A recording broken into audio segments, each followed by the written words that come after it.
Saudara-saudari sekalian yang terkasih, salam damai untuk kita semua. Semoga damai dan kasih dari Tuhan kita Yesus Kristus senantiasa menyertai hidup dan karya saudara dan saudari dimanapun berada. Hari ini gereja merayakan pesta Yesus menampakkan kemuliaannya atau pesta transfigurasi.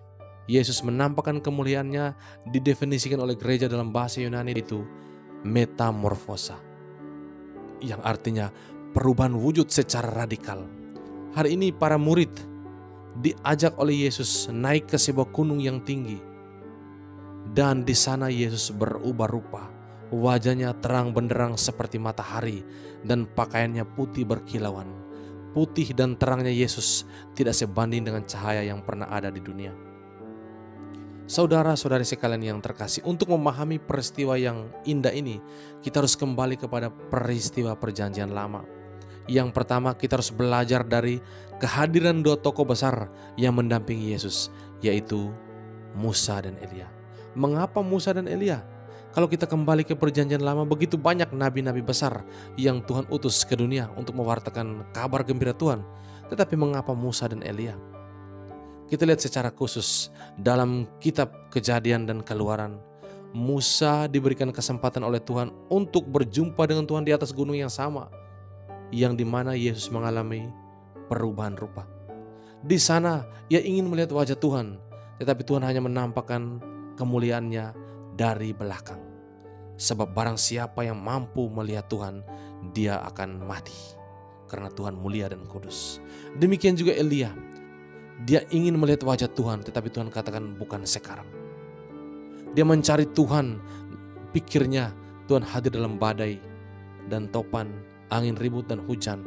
Tetapi Tuhan hadir dalam angin sepoi-sepoi. Dan Tuhan katakan, ini akulah Tuhan. Elia dan Musa tidak berhasil melihat wajah Tuhan karena pemenuhannya belum pada saatnya. Dan hari ini Elia dan Musa hadir berbicara dengan Tuhan face to face, di mana janji Tuhan pada perjanjian lama menjadi penuh hari ini dengan peristiwa sabda menjadi daging. Allah yang tak kelihatan dalam perjanjian lama, Allah yang hadir dalam peristiwa-peristiwa besar di Laut Merah, dan juga peristiwa besar di padang gurun, dan juga peristiwa Elia di atas Gunung Karmel.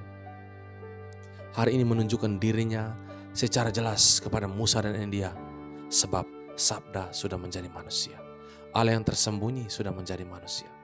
Begitupun juga kita semua. Kita tidak lagi melihat Allah yang tersembunyi atau kita meraba-raba di manakah Tuhan itu. Sebab setiap kali kita merayakan Ekaristi, kita menyentuh dan menyantap Tuhan yang nyata, Yesus yang hadir dalam rupa Allah. Dia yang mengajarkan kita cinta dari tanah Bethlehem sampai di Bukit Golgota. Semuanya itu dilakukan Yesus, dinyanyikan dengan suatu nada yang istimewa, itu nada cinta kasih dan kerahiman. Oleh karena itu, saudara-saudari sekalian yang terkasih, pelajaran yang indah buat kita.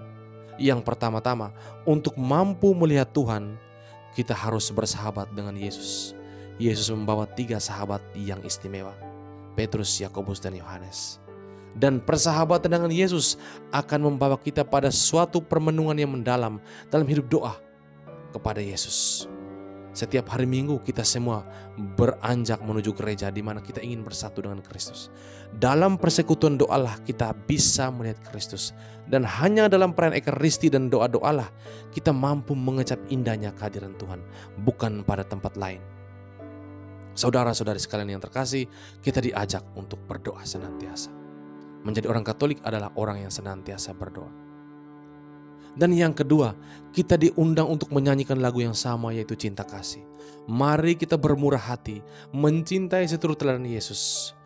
Barang siapa yang mencintai sesama saudaranya walaupun itu menyakitkan, namun ia tetap mencintai, dihina, dicemoohkan, dijatuhkan, ia tetap memaafkan dan mencintai mereka seturut teladan Yesus, orang itu akan mampu hidup mulia di surga. Kemuliaan itu ditunjukkan oleh Yesus hari ini dengan wajah bercahaya seperti matahari. Kita semua akan menjadi seperti Kristus yang bercahaya. Andai kata kita bersahabat dan kita mencintai sesama seturut Kristus mencintai kita semua. Kita ingat penutup dari bacaan hari ini. Yesus mengajak mereka untuk turun gunung. Kita bersekutu dengan Kristus, kita bersatu dalam doa, dan semuanya itu harus dibuktikan dengan cinta kita kepada sesama. Cinta menghapus jutaan dosa, dan cinta membawa kita kepada kemuliaan Kristus. Tuhan memberkati kita semua.